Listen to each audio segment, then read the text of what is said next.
I'm wondering, is there any correlation between making a Little Caesars pizza and developing a game plan in Big 12 football? Oh yeah. Well, it starts with a base from scratch. Like the Little Caesars dough, it's made in house.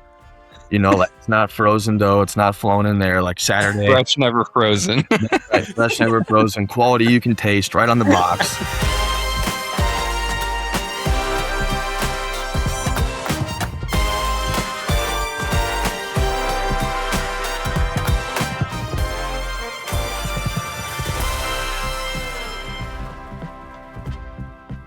Today's guest on the Left Hash Call represents one of the best assistant coach development stories in college football, from playing defensive line at Adams State to starting as a graduate assistant at Toledo to wearing just about every hat possible on Matt Campbell's staff at Iowa State. Tight ends, quality control, assistant head coach, and eventually the offensive coordinator over there. He helped guide one of the most successful stretches in Cyclone history, including the program's first ever 11-win season, a Big 12 championship game appearance, and a Pop-Tarts Bowl win over Miami. He was also named the Football Scoop's 2025 Tight Ends Coach of the Year. Now he brings that background, tight end expertise, and offensive vision to Penn State as the offensive coordinator and tight ends coach, Coach Taylor Mauser. How are we doing today, man? Good. That was a high-end introduction right Solid. there. You made me sound a lot cooler and better than I ever could have imagined in 10 lifetimes. So that was big time. You need to work for WWE or something. That was high-end. Cut the promo. But nonetheless, been a big fan of yours for a long time, obviously being in the Des Moines area. I want to start right off with this opportunity that you're in now with Penn State, obviously coming over with Coach Campbell. But what was it for you guys about Penn State? What was it about Coach Campbell that said, hey, I'm going to continue on with him in this opportunity? But also, how has the first couple months been since you've been over there?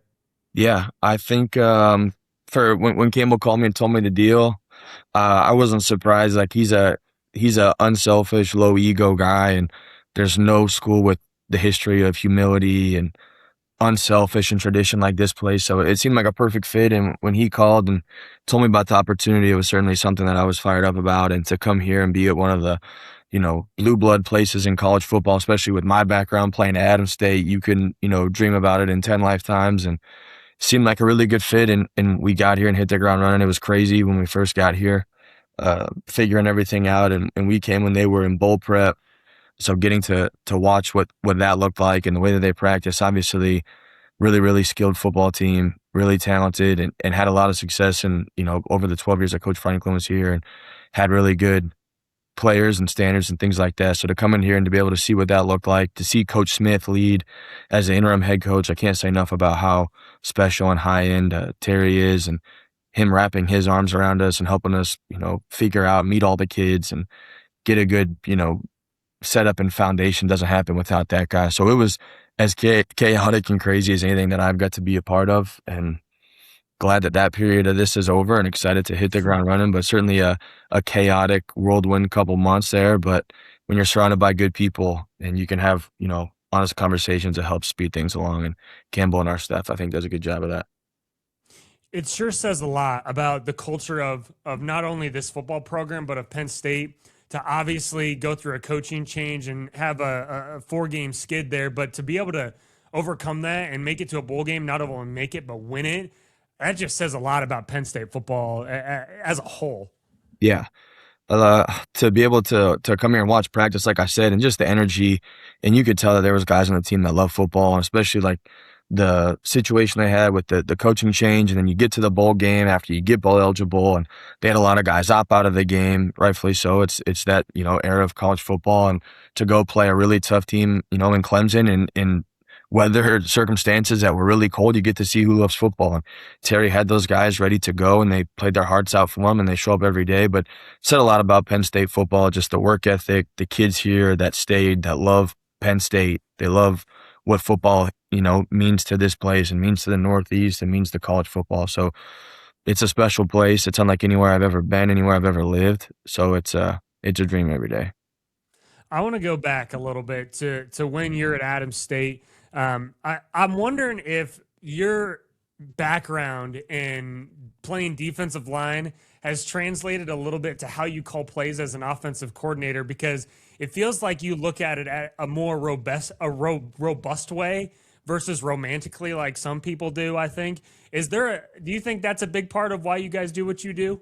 Yeah, absolutely. And I try to remind myself of that, like, and I write little notes at the top of my call sheet, like, you're a Division II defensive end. That's an offensive coordinator now. Like, I love that. you're That's not a awesome. quarterback. You didn't have this, illustrious playing career of being with all these coaches. Like, so you got here by being bold and being different and being, chaotic and things like that. So I try not to, remind myself of the what ifs of if it doesn't work too much, which the longer I've done this going into my whatever it is here now, like you remember the bad plays, which I didn't have the first year. So it's like, yeah, screw it, let's see what happens. But I don't ever, forget where I came from in my career, whether it was high school, college, all the different jobs I've done for Coach Campbell, just being true to myself and being authentic and just seeing what happens and how things shake out. But yeah, I certainly think the offense certainly has a little bit of that, erratic, spontaneous,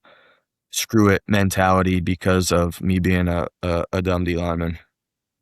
I'm curious. I want to go back to your high school experience and that going to Adams State. Yeah. The recruiting process is completely different, I'm sure, than what it was then. From going to Basha High School to Adams State, what did the recruiting process look like for you, maybe compared to what it looks like nowadays? Yeah, it was certainly different. Huddle wasn't around. It was, you send DVDs out. It was word of mouth. We had coaches that would come through the school, and I'd never even heard of Adams State before they got there. But my head coach, Tim McBurney, his son was going to play there. He was a transfer from Northern Arizona, went there to play quarterback, and then was going to Adams State. And then his little brother was going to Adams State from Scottsdale Community College. That was back when Arizona had all those JUCOs. So kind of had a little bit of an in. The head coach came to our school, and it was his going to be second year, and he recruited a couple of us. And at the time, like in my mind, like I was going to play junior hockey, like I was going to be a hockey player. And then my senior year, fell in love with football, and I had a good couple of years there and had this chance to repay my parents for all the investment that they had put into me from sports, whether that was football or hockey, just the time that they put in, and had a chance to get, some school paid for. And it was an opportunity my dad wasn't going to let me turn down, and had a good visit up there and got to go with some buddies. So got lucky with place and time, and Coach McBurney helping me find a place to go with some people I know and trust, and build a foundation with guys that I really like to be around, and met some of my best friends there and learned how to work. You learn a lot about yourself in this game, and there was a lot that I didn't know about myself at the time that I learned by just kind of getting my face caved in at Adams State for 5 years there in the middle of nowhere, Colorado. But it was awesome. It's a really good coaching school when I was there too. That is awesome. It's been well documented your time at Adams State. Right after Adams State, you took a job at Little Caesars. Yeah, Little Caesars gets a lot of hype. You should be a spokesperson for Little Caesars at this point. I should.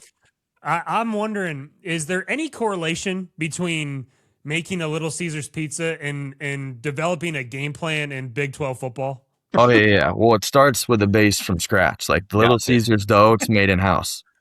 Like it's not frozen dough. It's not flown in there like Saturday. Fresh, never frozen. Right, fresh, never frozen. Quality you can taste right on the box. It's blue collar pizza right there. So I would go Saturdays. I'd make all the dough, and that dough you have to let it, ferment a couple days, just like your Monday, Tuesday, Wednesday game plan, and then Thursday, Friday, Saturday night's go time. You're working the assembly line. 8 ounces of cheese. 30 pepperonis, 16, 10, 4 right in the middle. The details of making it, it's, can be, monotonous, but you got to just hang in there through that Friday, Saturday night rush. So how ready were you to get back in football after making a few really ready? And I worked there through, high school, and then go to college, and then the summers, and then you come back, and everybody when they graduate college are like, I'm gonna get this job, and I'm gonna go be this GA at ASU, right in my backyard, and then it doesn't work, and then you're living back at home, which isn't ever fun. No offense to my mom and dad, and you're working at Little Caesars, and you're passing out pizzas again, and you're looking at the scoop every 30 seconds trying to figure out, who's gonna, email me back. Nobody ever does. So I was excited. I hit the ground running at Toledo. My aunt lived up there. She lived an hour away in Adrian, Michigan. So I was able to make it work. It was a perfect situation really for me, where I could do, didn't need anything. I could live on my backpack, but I was ready to get out of Little Caesars as much as I still love it today. I still got some Little Caesars swag and stuff like that at the house that I wear, like this orange pullover every Sunday during the season. Remind myself. When you're calling coaches, are you calling off the Little Caesars phone, or are you using your own phone? 480 802 4300 is the Little Caesars phone number for you guys who want to call.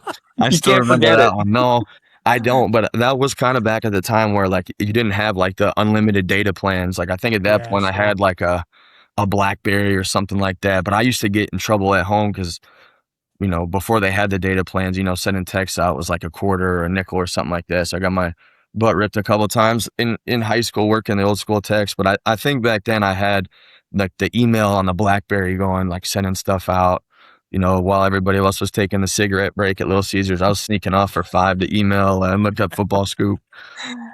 Dude, it's That is crazy. good. It's crazy to follow your journey because in a lot of ways you have a very old school career path. Like Mhm. your career path almost doesn't exist anymore. Where it Yeah. used to be, you worked as a GA and you worked your way up and you followed a coach that you believed in and believed in you and that was kind of the model. And now it's like, man, it feels like every year guys are bouncing around to different places. What was it about?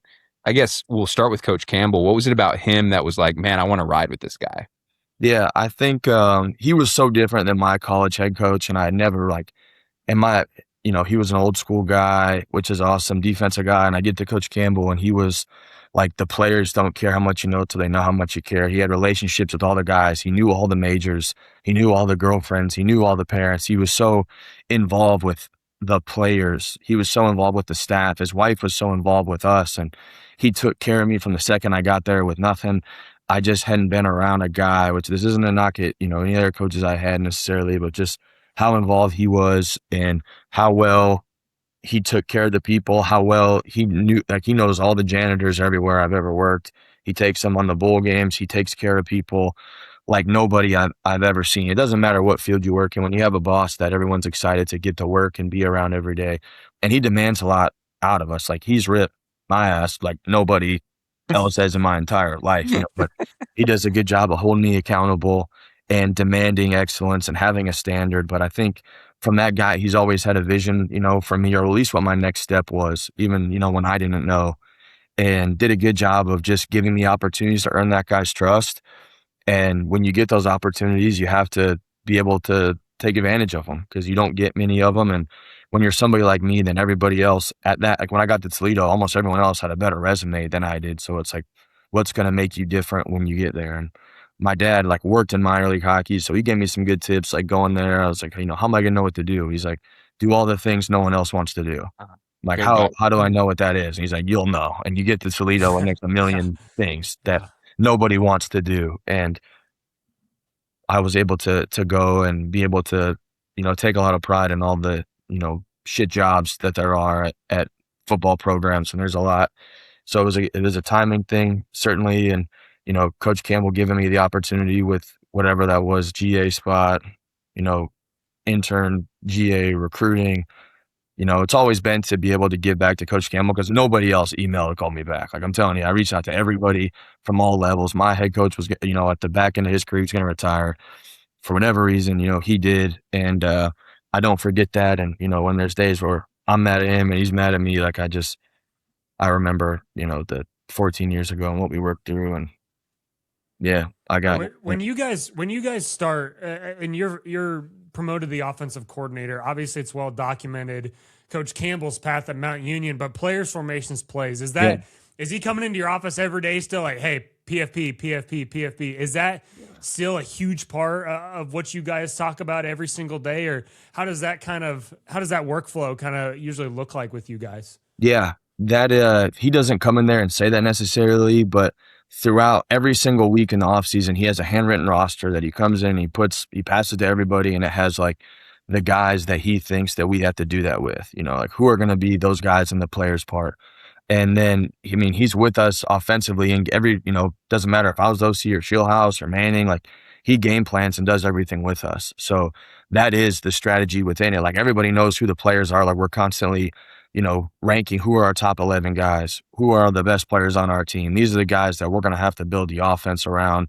and get involved. And then throughout the game plan week, like what formations are we getting into to highlight those guys? And then within those formations, like what are the plays? And when I was first here, like Jason Cando, who's UConn's head coach, was the OC, and it was all like formation based on the call sheet. And it was a different offense then. It was, Coach Campbell's offense, which was spread, Urban Meyer, Bowling Green.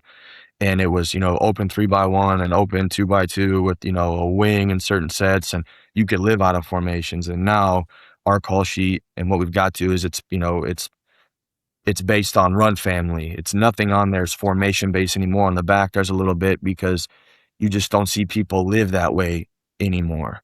So for us, which is nice because you could truly like get to, sort it by concept and still be able to have it where like the first read you're getting it to your player A and then player B and then player C and be able to build the offensive game plan that way. But that's what the roots of it is, and it hasn't changed. And, when our offense has been really good, like the 2024 season, like we had Jalen Noel and Jaden Higgins, and you don't have to be complicated. Like, we could be unique in what we're doing personnel-wise, but we would get into 13 personnel, not to throw it to the tight end one time, but to get it to Jaden Higgins and get people to sub. And it was still players, formations, plays. We're just doing it in unique personnel groupings and unique tempos. But And it's still the bones of it here. that's so fascinating that you guys are, a conceptual based offense. And it's interesting because the two previous coordinators, Tom Manning, Nate Scheelhaase, in the NFL, is Tom still with the Colts, Yep. I believe? Yep. And I know he's very involved in the game planning process with Coach Steichen, and then obviously Nate Scheelhaase now, OC for the Rams. How much of that influence has seeped into Iowa State's culture? Obviously, the NFL is seeing something that you guys are doing and saying, "Man, there's some pro style roots here." But then, how does that trickle back down to you guys having those resources? Yeah, it's been huge for me. I think, Manning was the OC we first got to Iowa State, and then he goes to the Colts in 2018 for a year. Andrew Luck's the Right. quarterback, and then he comes back in 2019, and that was probably like the biggest shift we had offensively is him coming back and be able to do a lot of like what that Colts offense looked like, which we still do a lot today. And then he ends up going back to the Colts in 2023, different head coach, different offense and things like that. And I still talk to him every week, him being the OC here, and even Nate, like, we could share frustrations that we had. Or, hey, how'd you like get through this? Or how'd you manage this? Just from like the ability to not, lose your mind. You have somebody that's been here with the same head coach and the same offense to just bounce things off each other who's not here anymore. And then be able to, hey, like, we're going against this defense. It's it's a pro defense. Yeah. Like, what do you guys like to do? When are you pushing the point on this? Like, where does it start with the game plan for you when you see this? And then, Scheelhaase with McVay and what that offense is, like, it's like the pinnacle of what it is. And even having like Brock with the 49ers and being able to see that and having the relationship with him that I have, it's nice to be able to like see it. You send a clip of it, you ask questions like, hey, like, how are you reading this play? Is this like what I think it is? Or is it, you're looking for something unique here? And, what Scheelhaase did last year with the 13 personnel stuff was awesome for me. Like, they hadn't lived in that world until last year. And we had a lot throughout his time at Iowa State. So it was cool to see what that wrinkle in their offense looked like and how they were able to use it. And even now, like, you're starting to see the NFL shift back to this like 12 personnel, 13 personnel world. It's like, it's going to be a unique NFL season because I don't think they've had this wrinkle to it in a long time. And I'm excited to see what your guys' thoughts are on where that league's going with the personnel stuff of it. But it's great to have those resources, and like, you won't find better guys that their phones are always on. Like, Scheelhaase called me the other day, like, just to check in and see how spring ball went and be able to bounce some stuff off of him. And even like, I like seeing what offense, because they just get done with the scouting piece of it, the draft. Like, what offenses you study that you liked? What do we need to be doing? What did you see to highlight some of your guys are different, where you can be, unique and curious, and how to grow your offense with people that are with the best people in the world at their profession. No, it's really cool to see that staff kind of the cohesion that you guys have had, and obviously Coach Campbell's leading the charge on that, but the development, seeing Nate ascend and find his identity, and then you find your identity as well. But it seems like regardless of who's calling plays, first at Iowa State, now at Penn State, it seems like the tight end position is something that you guys take a lot of pride in the development of these guys and the success that they've had at the next level. Even what is having been in that room so much yourself as a tight ends coach, what is it about the tight end position that, is so important to you guys in your program? Yeah, I think it kind of got to be unique for us at Iowa State. When we got there was no tight ends on the roster, and it was like old school Big 12 where it was all spread, the air raid deal, da-da-da-da-da. And like Coach Haycock our defensive coordinator is retired now, kind of like killed that with what that defense was at 17. Like he changed the game, and we had two really good tight ends our last year at Toledo so we kind of like walked in with this offense that we wanted to be, and we weren't that offense. We didn't have the personnel to do it, and then started to build that. And we felt like with Coach Campbell, it'll always be like run the ball, play great defense, complementary football. Like he's old school like that. So we had to build the offense to be able to do that, to play complementary football. And nobody else was playing with tight ends at the time. And we felt like, and even still, like you can dictate the defense a little bit more when you're playing in 12 and 13 personnel sets, to make it simple, to play an unbalanced. How are they going to play? Are they going to add a nickel? If you're playing with a nickel, like then, we're running the ball. If they're playing, with a defense alignment in 12 and 13, then you're passing the ball, or they're limited with what these defenses are when you're in this personnel grouping. So it felt like it was like a cheat code for us where, we get gaps in the run game and you get size mismatches, because at least at Iowa State, early on, like we weren't faster than anybody, but we can be bigger. We've always had like a big X receiver, and we've had big tight ends and athletic tight ends that we could get the ball to and be unique with what we're gonna, because we weren't gonna get the fastest guy ever at Iowa State. We could get a big ugly guy that would go up there, catch the ball, and so you could be unique with what formations you're into, the personnels you're into, the tempos that you're going into, and still be able to play concept football and be simple, and make defenses have to be simple because they're not seeing the same thing every day. And it's hard because you're getting some unscouted looks at times, but I think that's the benefit of having progression football. Like when you become the offensive coordinator at Iowa State, Coach Roll shows up, correct, as the I believe his assistant head coach, and the running backs coach. What was that collaboration like? Because obviously your background and what you guys were doing at Iowa State, and his background in North Dakota State with A-gap power and heavy under center run game. What was that communication like, and how did you guys grow as a staff together?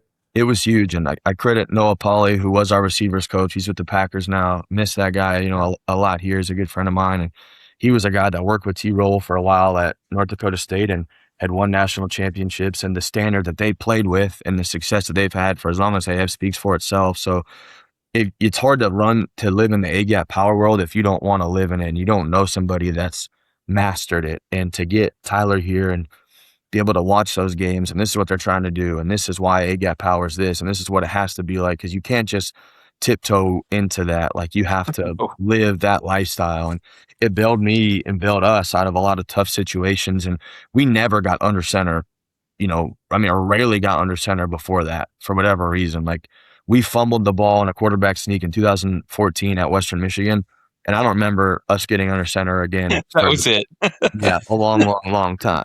And, we didn't sneak it, and, we got to that was the primary piece of our fourth down. But to be able to have somebody that will stand on the table and be convicted with what getting under center does, and this is why you should run A-gap football, and this is why it helps the offensive coordinator. This is why it helps the quarterback. And I dug so much when Rocco got hurt last year. I really leaned into being able to get under center and being able to. One of the things that I learned is to get the quarterback back on track was getting under center, which I never would have thought that way. Certainly 2 years ago, even a year ago. And then you have to be unique with how you get there. And you're seeing the wrinkle of that in the NFL with what, Ben Johnson brings to the Bears, and they get under center, this much more times, and how much it helps the quarterback. And, we run a lot of checks and kills, and Rocco can create an explosive play by just checking the run where we need it to go away from rotation. And it's the same thing as, it's not the same exact thing as throwing an explosive pass play, but it builds his confidence when we check away from pressure and we have a run that spits for 20 yards. And, he did that. I didn't call the perfect run. Like, we called the run, he made it right. And, that's him executing at a high level for us. And then, you're not worried about wasting your shot play when you can check with whatever it is. So getting under center makes all that easier. It's hard to go into Kinnick when it's one of the loudest places in the country and not be under center. And I've, made the mistake of being under center. We get yards, being under center, we get under yards, then it's 3rd and 3, getting the gun, false start. And I'm, mad at myself. So get under center, and credit to T-Roll for bringing that to us and helping me learn and helping me grow. And then him being at the Lions last year even helped a lot more too. So he did a lot for me that year in 2024 and helped, push the offense in the right direction. Man, it's fascinating hearing you talk about getting the quarterback kind of back on track by getting under center. I've in the past compared it to like getting a good shooter to the free throw line when they're struggling. It's just like, hey, just get back in sync, get your footwork right. Even I think the comfort for a quarterback of being able to say, hey, this is a hard ball run. Like there's no read on this. There's no RPO on this. Like not that you're taking a play off, but that you can do your pre-snap work. But once the ball is snapped, people are rolling. And I think one of the reasons that you guys have had success with that also is, at least in my estimation, is because you do a great job with the offensive line, but then you also have big backs, big physical backs. And I feel like you've always kind of leaned into the bigger physical backs. What's kind of the history of that? Like recruiting bigger backs, leaning on bigger backs throughout the game in bigger personnel groupings? Yeah, I think it just bleeds into the mentality of your team. Like when I first got to Toledo, they were coming off David Llewellyn, who was a big, good-looking back, played for the Titans. And then we had Kareem Hunt, who was a sophomore, who was a big, physical, runs hard, takes its toll on a defense when you have a guy. And I tell our guys here on offense, like, first message I have with them is like, hey, the running back sets the tone.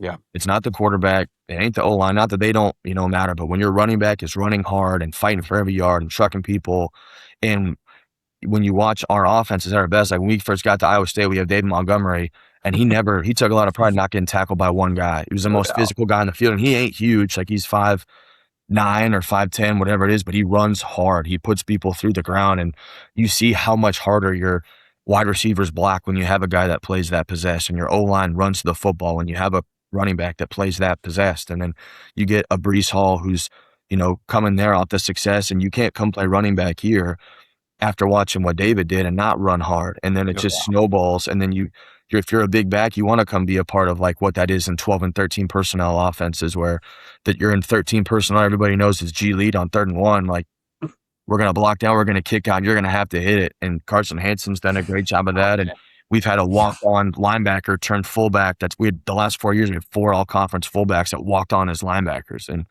like you take pride in being the hammer, and it bleeds into your offense. And then you could be a team that takes pride in winning the time of possession. Like that Fiesta Bowl when we had against Oregon, we had the ball for like 42 minutes or something stupid. And it was a good way for us to take possessions from the offenses that we were playing. When you're playing against Baker Mayfield and Kyler Murray and these Heisman Trophy explosive, wideouts and receivers. There was like a year in the Big 12 where they won the Bolitnikoff like 5 years in a row in that conference, like just something dumb. And they were going up tempo. So if we could be the wrinkle in it of running the football, in theory, you're taking possessions away from them. And, when you come to Penn State now and the tradition they have at running back, like this place is different and we have to recruit different. Like, and if you're going to come here and be a tight end, running back, anything offensively, like you're going to have to grind it out and win old school. And, when we were recruiting like the guys we have here, like I showed them like the standard that we have at running back at Iowa State. And now you're coming here with a level of greatness and expectation at Penn State. Like it can't fall off. Like that's what's in our DNA for 10 years of 12 years of me and Coach Campbell. And look, Coach Clanton is a psychopath beyond measure, and his guys are going to play, nuts up front. And when you have an O-line coach like that is demanding the run game, then it helps make things easier. But I think having big backs certainly helps, establish the physicality you want to play with. You guys can not only point to your own track record, but you can say, hey, remember when Kyle Brady and Kajana Carter and Larry Johnson were here? Like we're getting back to that kind of smash mouth era of Penn State football. So I would imagine pretty excited. 2 3 weeks ago, we had that 90s era of football players here in the same Saturday practice. We had Kajana Carter, Kerry Collins, and Kyle Brady. They went 1-5-9 in the same draft. They had they had all 5 O-linemen that played in the NFL, that started in the NFL. So it's like, and these guys come here and they talk about what it meant to play at Penn State and, the habits that they had and the relationships that they built here. It doesn't matter. We had guys that were here before Paterno was here, 60s, 70s, 80s, the first weekend, then 90s, then 2000s, and they all had the same message. Like, there's only one way to play. Like, there's no names on the back of the jerseys here for a reason. You can't come here, and have it be about yourself. There has to be a level of humility that you play with.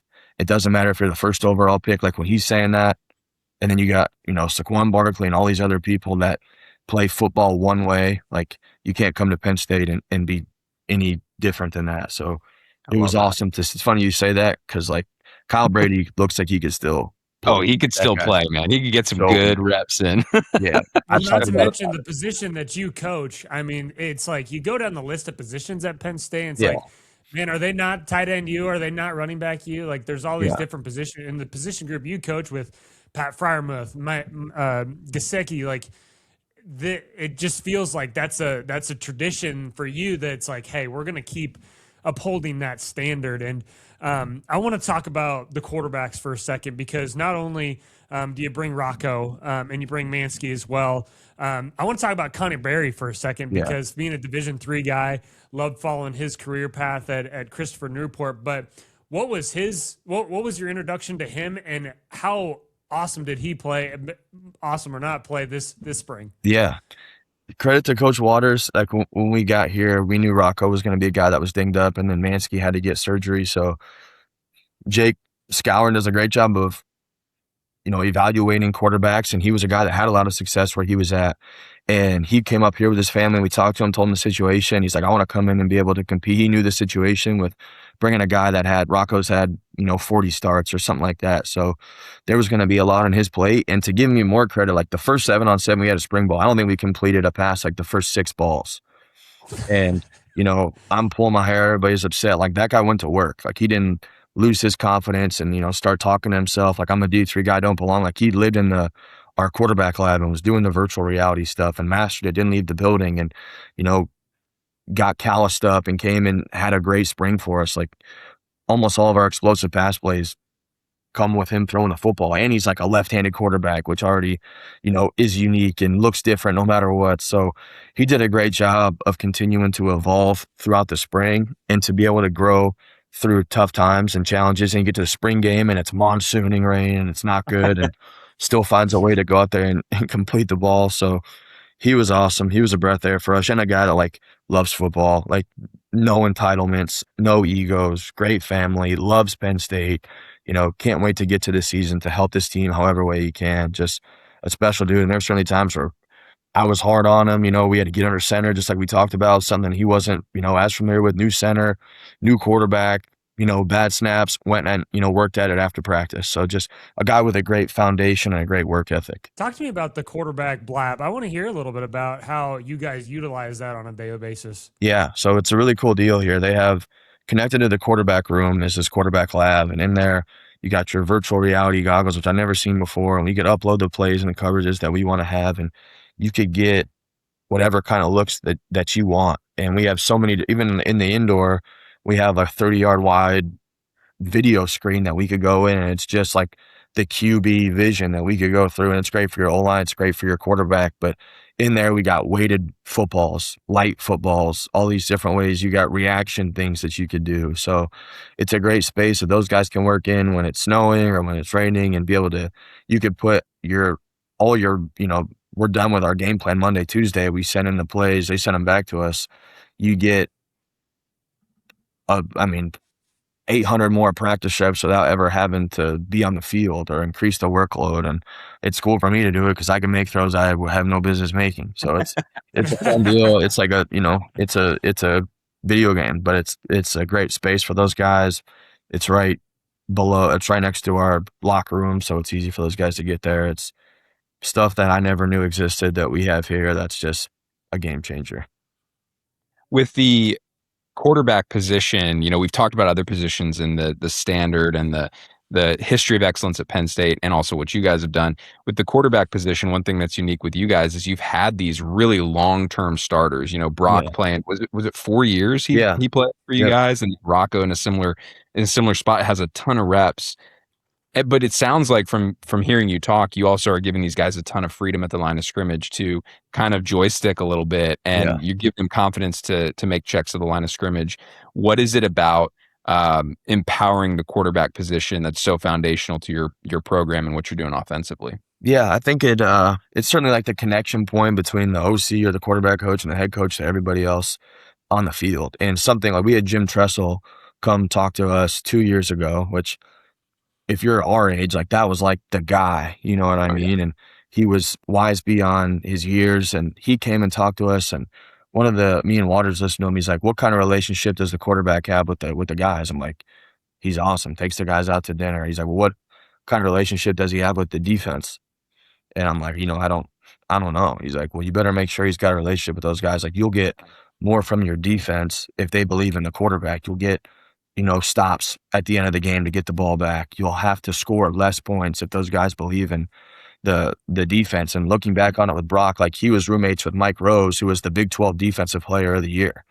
And that was our connection point to the defense. And we played great defense for all those years with Coach Haycock and at Iowa State and the people that we had, and Mike Rose, Will McDonald, just the people we had, and stuff that I never noticed before that start to come into play. And Rocco, like he had two defensive guys that lived with him at Iowa State. So I think for us, like when you have guys like that, it provides a level of vulnerability with your team of guys that have went through struggles and hard times. And Brock had those games, and when you have that many starts, like your guys get to see what it looks like when they fail and how they respond. And that's how you build equity within your team of coming back and, going to work. And we've never had a transfer quarterback since I've been with Coach Campbell. Like we had Phil Ely, Logan Woodside, Kyle Kemp, like walk on, turn starter, like great story. Brock Purdy came in freshman, and then we had games that we lost, and you had games where you get booed and you have to come back and you have to rally. So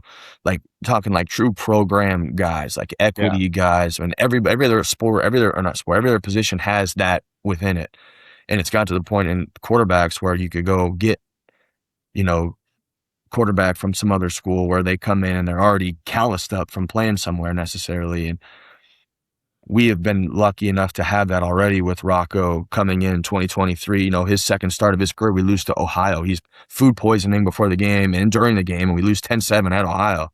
So it's like one of those back against the wall program moments where that guy has to come back and nobody cares what the situation is. You have to go score, and we go and we beat Oklahoma State, at home 2023, and then we got the thing back rolling a little bit. So, but they don't have success without those moments of learning the hard way and taking your medicine, no different than calling plays. But I think those guys having those tough moments and those losses and pick sixes and things like that really have helped those guys be able to become great quarterbacks here at Iowa State and, hopefully now Penn State.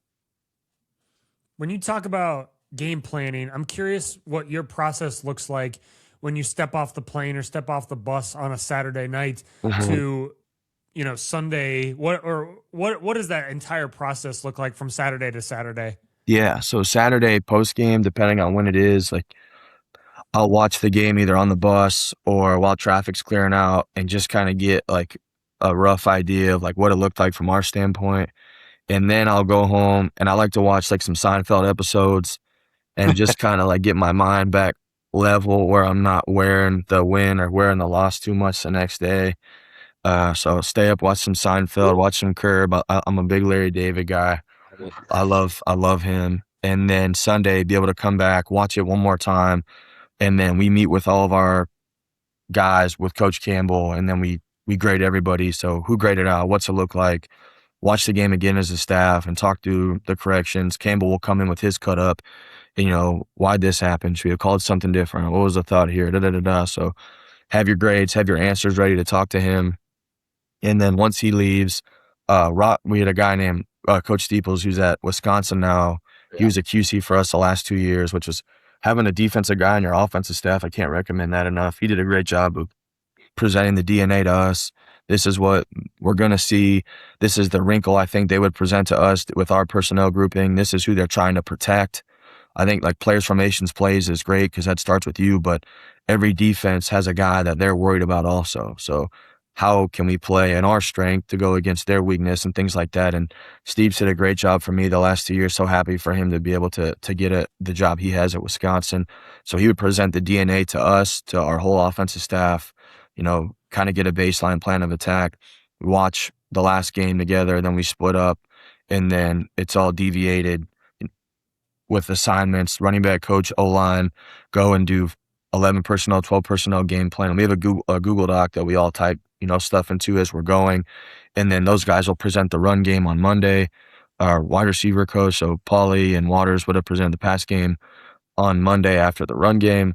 And then we're building the first and second down menu, which is pretty extensive. And then that night, Coach Campbell takes the run game guys, O-line coach, the guy that helps me coach the tight end, Sam Buckner, stud, and they go kind of fine-tune the run game in Coach Campbell's office and play some of his crazy, he likes 80s pop music, get some good jams in there, sweat out Coach Clan. Campbell is a psycho. He likes to have the heat turned up. He sleeps with the heat on. He's nuts. So they try to, they try to sweat out Coach Clanton in there, and they kind of break down the run game and try to get it down to where it's like our head coach is obsessed with run plays. We have way too many on the call sheet, but they do a good job of trying to get that thing down. And then they're highlighting stuff that they know they loved, and we're putting it on a card or the script for tomorrow. So we'll card, the whole practice while they're finalizing the run game. And then once we get done with that, we'll get a little bit of some situational third down stuff going between myself, our quarterback coach, receiver coach, and the other guys. Once practice is all done, because we're a morning practice team, which I highly recommend. I love it. And then that'll be the menu of our first and second down game plan on Monday. And then Tuesday is all situational stuff. And same with Wednesday. Tuesday's not a late night. Wednesday's not as bad. And then Thursday's like an early day for us. And then Friday, we go like a no sweat. Or Thursday's like we've went back and forth between the no sweat Thursday thing and the fast Friday thing. Thursday's like a good go for us. And then Friday's like true walkthrough, which we have like call it walkthroughs with Coach Clanton playing linebacker and defense. And we move the ball around and get some situational stuff. And then we take off. But it's a good little go there. But I like to get back to neutral Saturday, and then we do a good job of just delegating it all and giving responsibilities to our guys and having coaches on your staff that you trust. And I really want it to be very much like a cumulative go at it, everyone together. We're in the game on Saturday. I don't care if you're the GA or whoever it is. Like, if you got something that'll help us, let me know or say it out loud. Doesn't mean that we're going to do it or not, but I don't want to get to Sunday and there's a coach that's like, we should have done this, or, which we don't have, that on our staff, but I'd rather everyone be on the same page and then we run it or don't run it. And there's no egos and no entitlements on the staff, and we could all be on the same page and win together, lose together, and be able to go through it. But I think when you do it that way, it helps everybody have equity in the game. It helps everybody, feel like their, voice matters, and it's a big deal to me. You mentioned the morning practice. Do you feel like that has made you guys more efficient as a staff practicing in the morning? Absolutely. I can't say, even like we just did it in the spring, they'd never done that before. You get done and you could go home and like have dinner with your family. I'm stuck in like spring, and gives our guys something. Like, it's awesome to like wake up and go on the field and do football. Totally. Where it's not hanging over your head all day, and you got class, and then you got lunch, you got all these different checkpoints. You work out in the morning, then you go to class, and your guys have to come, and you're practicing at 4:00, and you're smoke tired, and you're just not where your mind needs to be. You have a whole day of school on your plate. You got to do homework after practice. So like, it's helped our guys a lot. It's helped our staff a lot. It's given us extra time to be able to game plan during the day. Like, you watch practice afterwards, you get like lunch, and now we can go and we have all this extra time where you're not scrambling to get to practice. Like, when we did the afternoon practice, you're scripting all the way up until meetings because you can. When it's a morning practice, you have to get done at a certain time the night before. Then you can send it to your guys. Like, you send the script to those guys, and even if they're installing, they at least can get eyes on it, and they can, put themselves through it mentally and make themselves familiar with it. And then you could, go into the details on it the next day. So I can't say enough about the what it's provided our players and the life it's given them, the freshness it gives your coaches and the staff. And Campbell's awesome about getting the families up to practice. So, we all got, if you got little kids, like my kids come up to practice, twice a week and run around, and I love it. Yeah, the morning practice is great. Is Coach Clayton still driving that lowrider truck? Yeah. Isn't there a more perfect truck for that dude to drive? No, he's super Cali. Like he likes to put the tats out and the big glasses on and roll around. And the other truck that he got when we got here, so he's got the Chevy, the lowrider Chevy with the subwoofers and stuff in it. And then he's got this other truck that's lifted to the moon that he can cruise on. So he's just full. That's perfect. O-line, him and Jackson Scott Brown, our other assistant line coach, like those guys are just all the way O-line. They're obsessed with it. Clayton doesn't want to be a head coach. He don't want to be an OC. And he told us that in the interview. Like he's like, I just want to coach O-line. Like he's obsessed with it. He's the best, and I can't say enough about just what that guy puts into our football team and the mentality. But yeah, he's low rider truck or lifted truck and nothing between. You don't even have I have like a Ford Explorer. Like, why would anybody want to get it just a Ford Explorer? I can't even comprehend it. Yeah, like why wouldn't you get a truck? Like I'm like, well, it's easy to park. I don't need the truck. I don't tow anything. Like I just want to be able to park. And in State College, like you have to parallel park down to, you know what I mean? Like can't take the truck and do that. I got two little kids, like they couldn't even get into Clanton's car. I need to throw them into the back. Incredible. Yeah, but yeah. Well, it's like you're probably not driving to Arizona very much, but it's like, can you imagine driving that lifted truck all the way back to Chandler? It'd probably be struggling. Probably be an impossible and out here to on the East Coast, like the roads are this wide. It's not like Iowa where you could just cruise and cross lanes. Like there's roads through the mountains here that are so narrow, and if you're not on it, like you're going into the Spruce Creek. Gotta lock in. Yeah, you gotta. So, awesome. Yeah, I can't even imagine. I have no desire to even drive Clanton's truck around. But I like being the passenger in it sometimes. It's no doubt. It's nice to get around. I love that. One of the last things here, the Big Ten is one of, if not the best conference in all of college football. What excites you about bringing what you guys do on offense into this league? Because it obviously. You play in the North, right? You play in Midwest football. Is there things about the Big Ten that maybe the fan facing might not know, or as you've watched more, what is it about the Big Ten that makes it such a fantastic league? I think the tradition of football from top to bottom in this conference, and I keep going back to, like, I didn't play Division I football. Like I grew up watching Penn State football and Michigan football. And, I went to the game day when it was USC Reggie Bush versus Arizona State. Like I was in the stands for all those like ASU highlights, and now they're in the conference. And I watched when Clanton played in the national championship game versus Auburn. Like I was in the stands watching it in the Fiesta Bowl. Like, and so I get to go against all these schools that I grew up watching on TV. Like it is a dream come true for me. And it is like the top of college football and the tradition that these schools have had and the alumni that these schools have had. So especially being at Iowa State for 10 years, it's awesome to be in the Big 12, and you play at Oklahoma, you play at Texas. Texas Tech's awesome. They got the tortillas. Baylor's cool. Like there's all these cool places. And then I'm excited to go see, play in the Big House and play at Washington. And you have USC here, and everyone talks about what the whiteout is. And you certainly, like, from the second you get to State College, you see like how important football is. Like, oh, yeah. Talking to the people at Penn State, like it's so important to these people here. And we had great fans at Iowa State. We sold out all the games there. We had a whiteout at Iowa State with, 60 whatever thousand people there, and it was packed. Like here, there's 50,000 more people in the stands here. Like it's insane. So I'm excited to be able to go into a blue collar, thug it out, smash mouth football game and be able to play in like those gray, rainy, battle of grit, toughness, Big Ten football games where it's like, it's going to be just physical and nasty and overcast, and you get to see, who wants it more and win ugly, and, be able to, like those games that we grew up watching. Oh, yeah.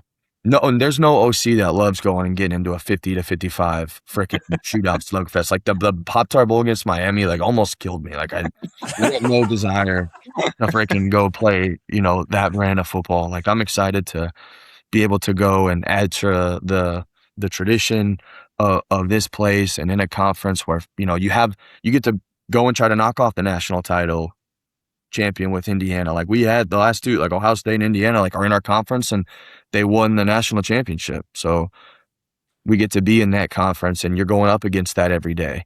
So like your standards and your habits have to match that, and you have to look yourself in the mirror and be ready to outwork those guys every day if you want to have a chance. And credit to those guys, like they've been at the top and I haven't, and we haven't here. So it's excited. Penn State's come so close. Like credit to Coach Franklin and those coaches that have got this place to where it was at and got it to the semifinals, and you're a drive away. And last year against Oregon, like you're a blade of grass away from a different outcome. The margins are so small. So like, how can we bridge the gap, and how can we find ways to be able to win the inch in those big games? Because it's going to come down to a play here, but the preparation has to reflect that. And you're in a conference that cultivates toughness and championship standards and championship physicality and winning big moments. And I was watching that Indiana Penn State game, like in the press box. We were playing TCU that day, and it was like just surreal beyond measure, like the catch that kid made in the back of the end zone against Penn State. Like it's this close. So like, guys, like I'm telling our guys here all the time, like this is going to be the difference here. And when you're in a conference like the Big Ten or in the Big 12, like it's going to come down to the margins. And I'm excited for those moments to come, our way and face those things with a head coach that I would die for, and a staff I die for, and kids that chose to come here to be able to play for no names on their backs. Like it means a lot here to me. It sounds like you guys are built for this conference. Yeah. Like they have an OC that played at Adams State football. Like there's no other schools hiring a let's go, dude. You know what I mean? They could only work at Iowa State and Penn State. Doesn't make any sense. Well, we got to get you out of here, but Seth has a few things to check off the list before we go. Of course. Probably Seth, no Iowa on the schedule this year. We'll look forward to hopefully getting that done next year. Obviously, I'm pumped for that as an Iowa native. But this last little segment here is just quick hits. You can elaborate as much or as little as you would like to. But the very first one is, what's the best football movie? Oh, gosh, I really like The Program. Ooh, that's a good one. I like The Program, yeah. and none of our. It's funny. That's on brand, right? That's a little on brand for you, right? Yeah. Like I like The Program. I like Varsity Blues. Like I like the non-ritzy. Like everybody wants to say Rudy and Remember the Titans. You know what I mean? Like I like The Program with Latimer putting his head through the thing, and like all the one-liners in that movie where it's just like chaos. Like I love that. I know it's another one too that I never watched till I got to Penn State was All the Right Moves, which okay. Yeah, everybody should have to watch that, especially like if you're in Pennsylvania, like which all the kids were recruiting. I'm like, hey, what'd you think of All the Right? It's got Tom Cruise in it as a recruit in Pennsylvania, like in Pittsburgh. Like you got to watch it. Nobody's seen it. That's awesome. I actually don't think I've seen that either. So maybe that just shows my age. One coach, past or present, that you'd love to talk ball with for an hour. Yeah, one coach I'd love to, past or present, that I'd love to talk ball with for an hour. Yeah, gosh, man, it's hard being here. And I've read like Joe Paterno's books. Like I'd love to, like, and like his old equipment manager Spider's here, and I got to go through his office and all the stuff. Like I'm gonna be biased and say Joe Paterno here. And you got a lot of. I'm sure you got a lot of history there too. Like you got to have like the Paterno archives there that you can. The Spider, his equipment guy, like has his office at the stadium, and he has Joe Pa's like shoes there, the Nikes they were making just for him, and all these, like he was there for 40 years, and he's got stories about every school and every stadium and all the coaches that have come and gone, and good and bad, and national championships and banquets and down seasons and getting off the schneid, and just I've been the last guy at those like alumni dinners just talking to, That is awesome. It's awesome. Yeah, it's insane. I feel like we might need to get him on. That'd probably be a good one. That's oh my gosh, yeah, you should get him on. Like the equipment guys are great everywhere, but yeah, he was special. Elite. I love that. If your offense was a band or an artist, who would it be? Steely Dan. I don't know. I'm gonna have to. It's gonna have to. Yeah, put some Steely Dan on. We got a lot of moving parts. Studio band, teamwork. And then, we got like some funk in there with some jazz, but like some rock and roll too, like some yacht rock where Yeah, no it's doubt. subtle, but all of a sudden you're like headbanging and it's like there's a little party into some party into some yacht rock too with Wasn't heavy Steely Dan chords. like started as a joke or something, and then it just Yacht became rock? like kind of legit? Oh yeah. Yeah. My dad kind of pumped Steely Dan into me, from an early age. So I I like love to it. listen to that. I like listening to some wild like rap pregame too. Like Oh, there you go. so I'm not Yeah. gonna put that on our offense, but I'll go like I'll go Steely Dan. Well, Steely Dan's gonna be the montage soundtrack to open up this episode. So just get Asia, Yeah. Peg, Steely Dan. Like I used to put it on like parties in high school and college and piss people off. But that song's such a banger. Such I a love banger. it. Oh, I I love it. love that. Last question for you here before we get you out of here. What's one piece of advice that you would give to the next generation of coaches? Be persistent and be patient and see where you want to be in 10 years and build habits that reflect that. Be loyal to the culture of what got you there, but it's such like a long-term game. So, be patient. Don't be entitled to anything. Take pride in outworking people, but have a long-term vision for yourself. It's hard for people to imagine like where they want to be in 3 years, let alone where people want to be in 10 years. But 25 to 35 goes by really fast, and anybody that's been there will tell you that. But that would be my advice. No ego, be patient, work hard, be good to people too. Don't be the coach that's killing the GAs, that's making them get you freaking sodas and picking up dry cleaning. Like, don't do that. Or if you do that, like slip them $100 and take care of them. Don't take your day out on the young coaches in this profession. Be good to those guys. I like that. I From love D that. line to Big Ten OC, man, it doesn't get much better than that. We appreciate you taking the time with us, man. This was an awesome conversation, and we'll be locked in with the Nittany Lions this year for sure. No, I appreciate you guys. You guys are awesome. And but I have a question for you guys before I forget. Hit me. Okay. I want to know what you think. Like, what's the next wave, the next trend of college football? Like, all these guys are getting to 13 personnel now and 12 personnel. Like, the next wave of this thing is going to look like what? Like, what do you think? It's a great Dan question. Yeah, That's it's a great probably Dan question. I just like going fast in 11P. That's my thing. Yeah, so for me, I'm seeing everybody shift right in the NFL toward the 12 and 13 personnel stuff, which is awesome. But inevitably, it's like, and I used to talk about this all the time as a high school coach. It's like you got to do stuff that defenses aren't practicing against all the time. Yeah, and so I think that's the biggest thing. Is like once there's always a saturation point with these schematic trends, and so once everybody's in 13 personnel, no one's in 13 personnel anymore. It's bad. See like Ron Kirkland at linebacker again.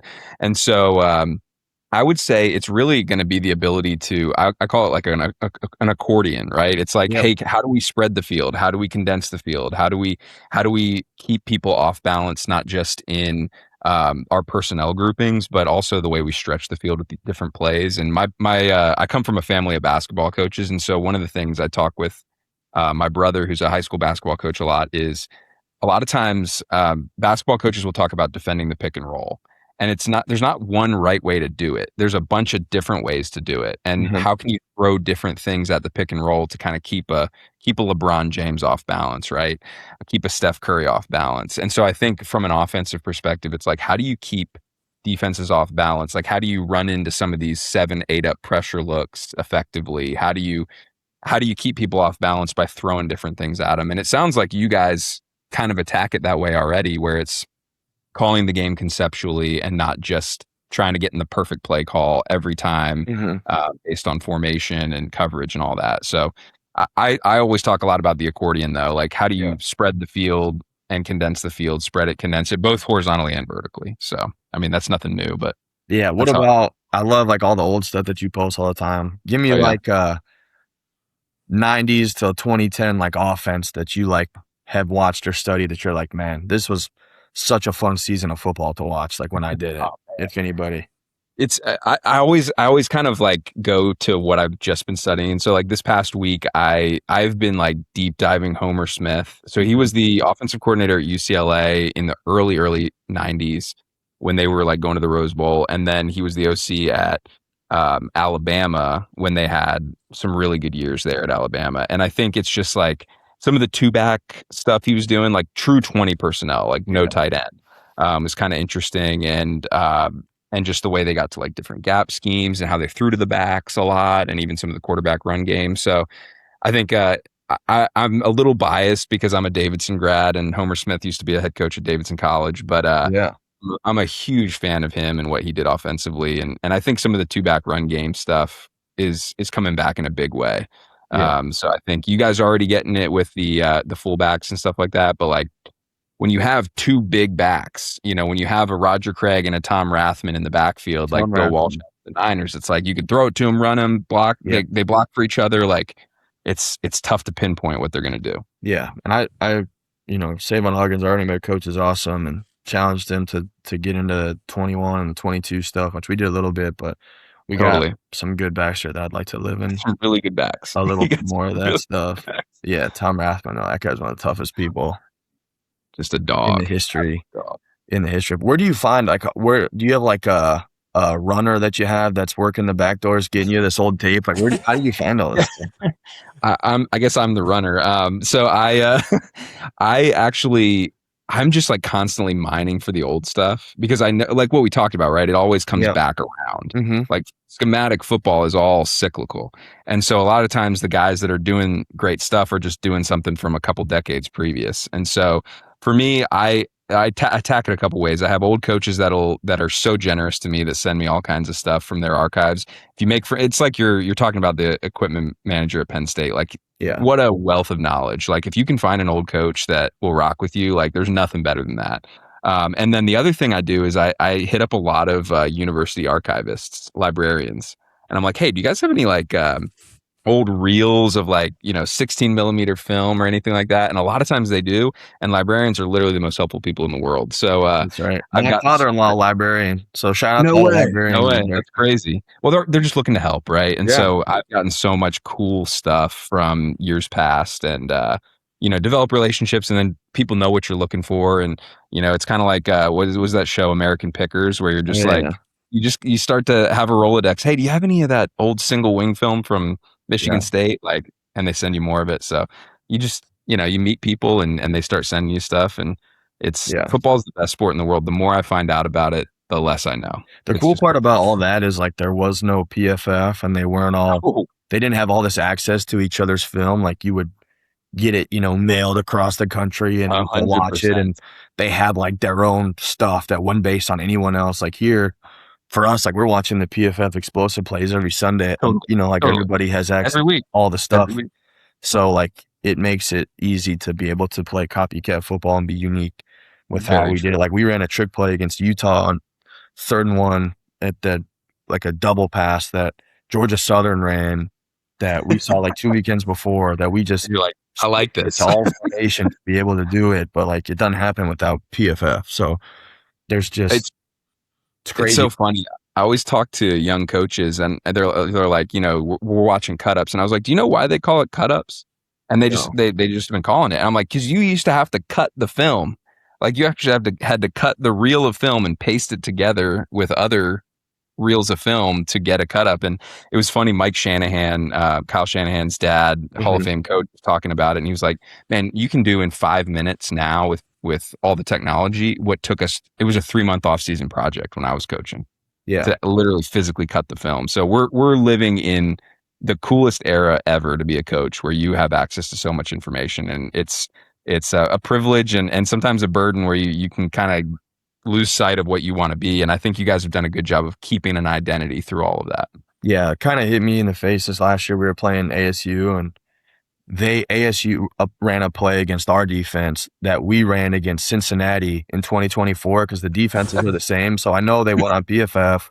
No doubt about it. The explosive plays for Cincinnati, Iowa State, saw what worked, and their DC used to be at Iowa State, and they ran this Q pin and pull dump corner hit, and I watched, and it was like, those bastards. That looks familiar. And like I saw it, like you see stuff like that and these themes and trends that show up, and it doesn't happen without it. So that having that accessible is awesome. It's great from an individual standpoint to be able to press releases and stuff. So but going back to that era of football, it's crazy just what those systems looked like when they just had to build it from scratch. It's crazy. They really did. They couldn't piece it all together, and they couldn't do as much on the fly. So it's fun to watch those systems, and I think there's again elements that you can pull in from years past where you're like, this fits what we do, and not everything fits what you do, but when you find something that does, it's fun to chase those little rabbit holes for sure. And it had to have been cool to be able to like come up and call some of those plays when like there was no consequence of Twitter troll, anonymous guy ruining your whole Sunday by emailing you and sending you all the hate tweets about how stupid your plays are. Back then, you just get one newspaper.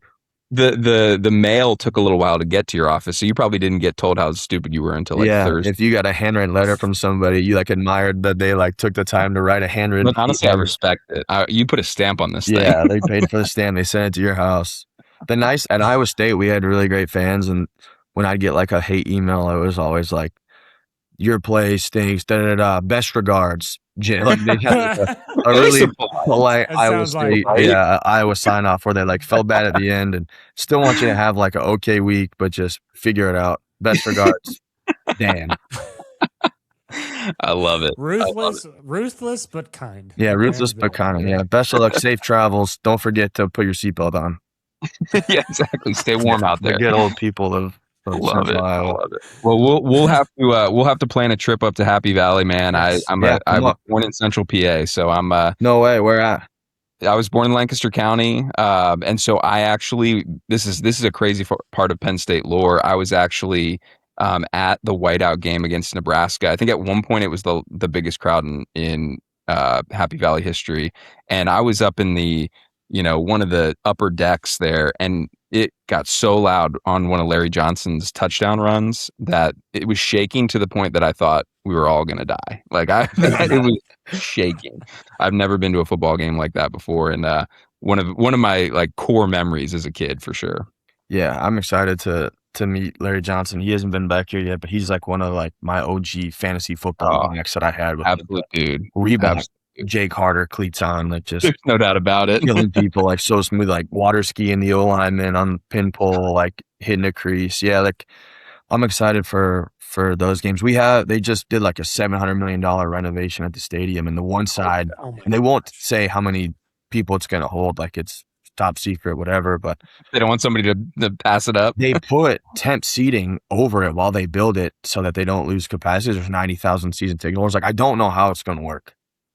Like it's insane to me that they would build temp seating. Like the people that do like the waste management in Phoenix come on, they build stands on top of the stands with 110,000 people. Like that's insane. Well, you guys are gonna get that thing rocking when you play a nice physical brand of football, man. They're gonna love that. Yeah, under center, downhill.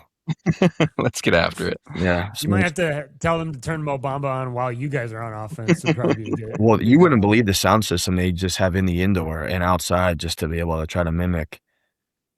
Like I remember being, at Iowa State and watching when Oregon was coming up here and the sound, and even having to go to Iowa. Like if you ask people around here, like they'll tell you Iowa's one of the last places. Like being an opposing OC here for just the noise thing has to be just. I like stress myself out thinking about it, and I don't have to do it. But the noise is a thing. Like that's everywhere you go. Like it's not fun.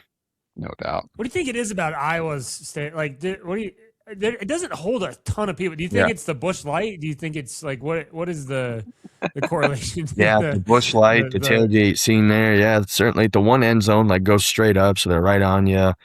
And I mean, they find a way to get these punters that are so dialed and pin you on the one. Like we had 2024, they just graduated that kid that went to the Bears. Surely there's no way this guy can be as good. First punt inside the 1 yard line, you can't make it up. Unbelievable. Yeah, but I think the Busch Light, the handballs and Busch Light in the tailgate. Yeah, just getting people revved up. But yeah, that place. Well, it's like when you have a night game, they start at 6 a.m. and then they go all the way until 7 p.m. and then they serve alcohol in the stand. It's all a good thing. But oh yeah, and you got to go. OC, you got to go out of the stand, out of the press box, outside the stadium. Just get chirped by everybody all the way back in. And 2024, we didn't score any points in the first half. It was my first road game as OC, and those people were just feeding it to me for the whole way down. Luckily, we ended up having a big second half and won, so I was excited to go down that one, but. that place is as tough of a place to play as anywhere. So Yeah. You're the man. I appreciate you, man. Thank you so much, You're man. an absolute gem, and can't wait to see what you guys do this year, man. Yeah. Thanks for everything you guys do for football, man. It's awesome.